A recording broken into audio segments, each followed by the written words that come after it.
hey, before an item on your credit report is charged off or before it goes to collections, here's what you should do. It's very simple. Contact the creditor and work out some type of arrangement. Just give them a call. Here's the thing.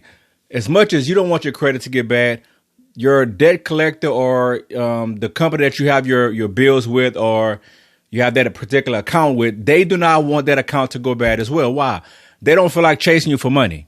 So if you call them, make some type of arrangement, say, look, I'm going through whatever I'm going through. Can you work with me? Most creditors, most lenders, they will be more than happy and willing to work with you. Most lenders and creditors, they'll give you anywhere from 2 to 3 months deferred payments. Why? Because they want you to get an opportunity to recover, because they want you to continue paying them. They're not in the business of chasing money.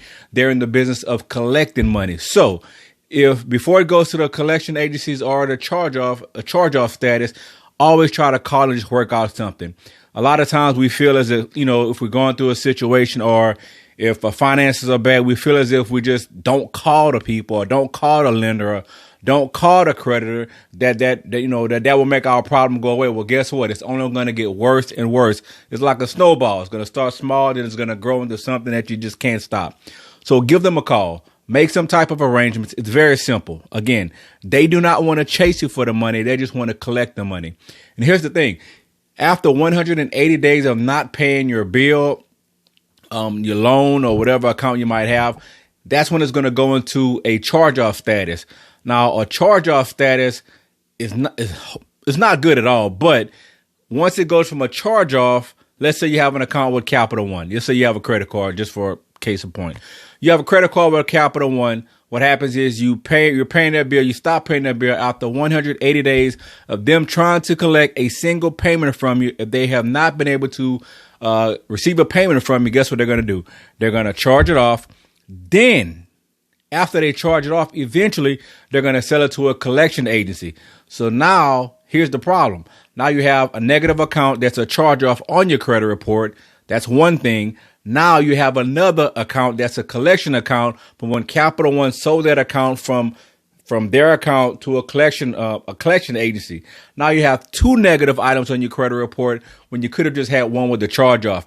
It doesn't matter if you were late once or twice, struggling month to month. Call them. Try to call them before this happens, but call them to try to work out some type of arrangement, because what's going to happen is you're going to be able to get that item from going to collections, the charge-off status, which is going to destroy your credit, the first thing, and then eventually going to collection status and charge-off, which is a double whammy.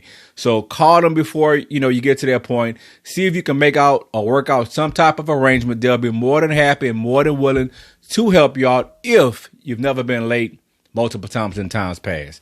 So that's a quick thing you can do. You can't just put it under the rug, the mail under the rug, and then forget about it. It's not going anywhere. This is something that you have to face. You have to figure it out. You have to call them, make arrangements. Because the worst thing you want to do, again, is have something go on your credit report from a charge off, then go from a charge off to a collection account. Work with them. They're willing to work with you. They want to make things better. They want to keep you as a valued customer. They want to earn your business, and you do not want to destroy your credit. Okay? So, unpopular to what most people might tell you, let it go into a charge-off status, let it go into collections. Then you can use all these different crazy laws to try to get it removed from your credit report. Well, look, before it even goes to that point, why do that? Because let's say if you hire a credit repair company to fix your credit. Well, if you fought to keep your credit in good standing by working with your lenders and creditors before it goes to a collection status or a charge-off status, there will be no need for a credit repair company, because guess what? You're going to have to spend money anyway. So why not work to keep that account in good standing? And what's going to happen is you're going to have an opportunity to borrow more money with them, to help rebuild your credit if it does go bad. But you want to have or keep an account good, because once it goes bad, it's bad. And sometimes even if an account goes bad and it goes to charge-off status, collection status, let's say 6 months pass, a year pass, and what happens, you end up using some type of credit repair company, which is not a bad deal. It's pretty good. I happen to own a credit repair company, so it's not a bad deal. But even if you go to a credit repair company and they get that particular account deleted from your credit report or removed from your credit report, well, guess what? When your credit gets rebuilt, because that's the plan of credit repair, when your credit gets rebuilt, you might not still be able to go back to that same lender and borrow money. Why? Because even though it was deleted off of your credit report, in their file, they still have you as a bad customer, a bad candidate, and they won't have any more dealings with you. So fight to keep your account from going to collections. How? Just call these people. That's it. Just want to give you as much information as I can, because credit is very important and you deserve to have the best. And with credit, it's going to give you the opportunity to afford the best in life. Hey, please like, share, and subscribe to this video. If you have any questions concerning credit, any tips or anything you might need to know about, please let me know. I'll be more than happy to respond and give you some tips on that.